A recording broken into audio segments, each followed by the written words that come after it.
Centre ಇಂದ ಮಾತಾಡ್ತಾ ಇದ್ದಾವೆ. ನಮ್ಮ ಜೊತೆಗೆ ಬಂದ್ಬಿಟ್ಟು ಧನವತಿ ಅಮ್ಮ ಇದ್ದಾರೆ. ನಮ್ಮ ಉಡುಪಿ ಸೆರಾಕಿಗೆ ಬರ್ತಾ ಇದ್ರು. ಇವ್ರ ಹತ್ರ ಕೇಳ್ಕೊಳ್ತಾ ಬರೋಣ. ಅಮ್ಮ ನಮಸ್ತೆ. ನಮಸ್ತೆ. ಎಲ್ಲಿಂದ ಬರ್ತಾ ಇದ್ರಿ ಉಡುಪಿ ಸೆಂಟರ್? ಉದ್ಯಾವರದಿಂದ. ಓಕೆ, ಸೆರಾಕಿಯರ ಉಡುಪಿಗೆ ಎಷ್ಟು ಟೈಮ್ ಇಂದ ಬರ್ತಾ ಇದ್ದೀರಾ? ನಾನು 3 ತಿಂಗಳಿಂದ. ಓಕೆ, ಯಾವ ಪ್ರಾಬ್ಲಮ್ಸ್ಗೋಸ್ಕರ ಬಂದದ್ದು ನೀವು? ಗಂಟು ನೋವಿದೆ, ಆಮೇಲೆ ವೆರಿಕೋಸ್ ಪ್ರಾಬ್ಲಮ್, ಆಮೇಲೆ ಭುಜ ನೋವು ಇತ್ತು, ಅದು ಇವಾಗ ಕಡಿಮೆ ಆಗಿದೆ. Shoulder pain problem. ಓಕೆ, ಎಷ್ಟು ವರ್ಷದಿಂದ ಶೋಲ್ಡರ್ ಪೇನ್ ಸಮಸ್ಯೆ? ಇನ್ನೊಂದು 4-5 ತಿಂಗಳಿಂದ. ಇದು ಗಂಟು ನೋವು ತುಂಬಾ ವರ್ಷದಿಂದ. ಓಕೆ, ಶೋಲ್ಡರ್ ಪೇನ್ ಅಂತ ಹೇಳ್ಬೇಕಾದ್ರೆ ಕೈ ಕರೆಕ್ಟ್ ಎಲ್ಲ ಮೂವ್ಮೆಂಟ್ ಆಗ್ತಾ ಮೂವ್ಮೆಂಟ್ ಕೈ ಮೇಲೆ ಮಾಡುವಾಗ ನೋವು ಆಗ್ತಿತ್ತು ತುಂಬಾ. ಇವಾಗ ಪರವಾಗಿಲ್ಲ, ಕಂಪ್ಲೀಟ್ ಕ್ಯೂರ್ ಆಗಿದೆ. ಕೂದಲೆಲ್ಲ ಕಟ್ಟಲಿಕ್ಕೆ ಆಗ್ತಿರಲಿಲ್ಲ. ಓಕೆ, ಇವಾಗ ಅದೆಲ್ಲ ಬೆಟರ್. ಸಾರಿಗೆ ಪಿನ್ ಹಾಕ್ಲಿಕ್ಕೆ ಆಗ್ತಿರಲಿಲ್ಲ.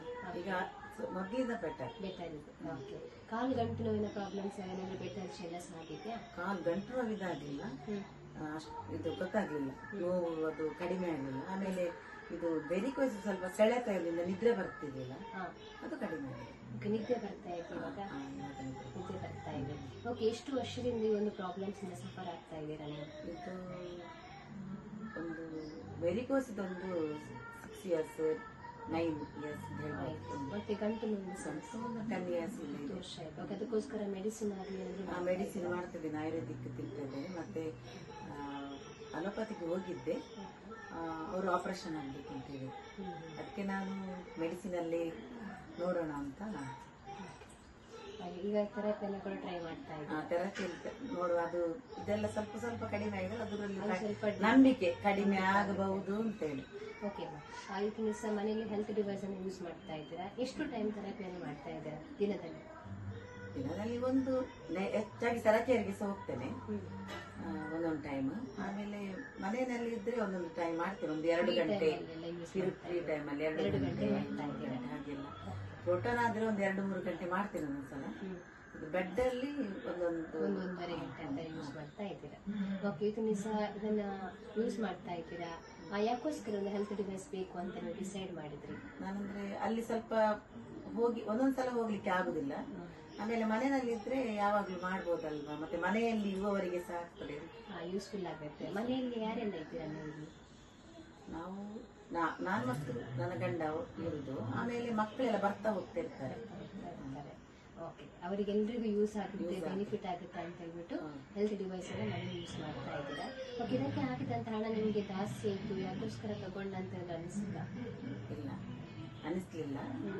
ಯಾಕಂತ ಹೇಳಿದ್ರೆ ಅದು ನಮ್ಗೆ ಯೂಸ್ಫುಲ್ ಆಗ್ತದೆ. ಇನ್ನು ನೆಕ್ಸ್ಟ್ ಫ್ಯೂಚರ್ ಅಲ್ಲಿ ಸಹ ಯಾವ್ದಾದ್ರು ಒಂದು ವಸ್ತು ತೆಗೆದು, ಅಂದ್ರೆ ಯಾವ್ದಾದ್ರು ಬೇರೆ ವಸ್ತು ತಗೊಳ್ತೇವೆ, ಹಾಗೆ ಇದಕ್ಕೂ ಒಂದು ಅದು ಆಯ್ತು ಮಾಡಿ ಹಾಗೆ ಆಯ್ತು, ಇನ್ನದ್ರ ಬಗ್ಗೆ ಯೋಚನೆ ಇಲ್ಲ.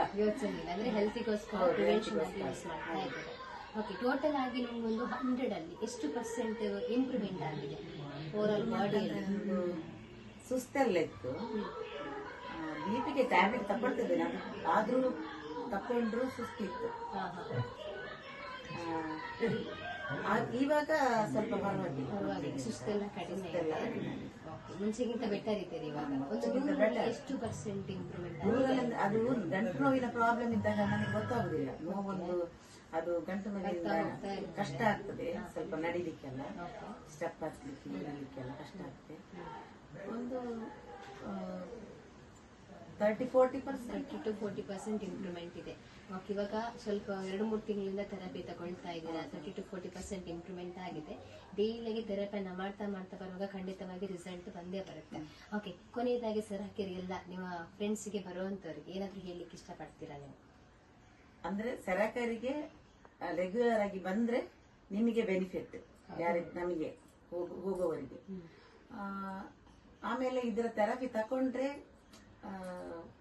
ಏನು ಲಾಸ್ ಇಲ್ಲ, ಒಳ್ಳೇದಾಗ್ತದೆ, ಬೆನಿಫಿಟ್ ಆಗುತ್ತೆ. ಆಮೇಲೆ ಎಲ್ಲರೂ ರೆಗ್ಯುಲರ್ ಆಗಿ ಬಂದು ತಕೊಂಡ್ರೆ ಒಳ್ಳೇದು ಅಂತ ಹೇಳಿ, ಒಳ್ಳೆ ಬೆನಿಫಿಟ್ ಸಿಗುತ್ತೆ ಅಂತ ಹೇಳ್ಬಿಟ್ಟು ಹೇಳ್ತಾ ಇದ್ದೀರಾ. ಓಕೆ ಮಾ, ಥ್ಯಾಂಕ್ ಯು.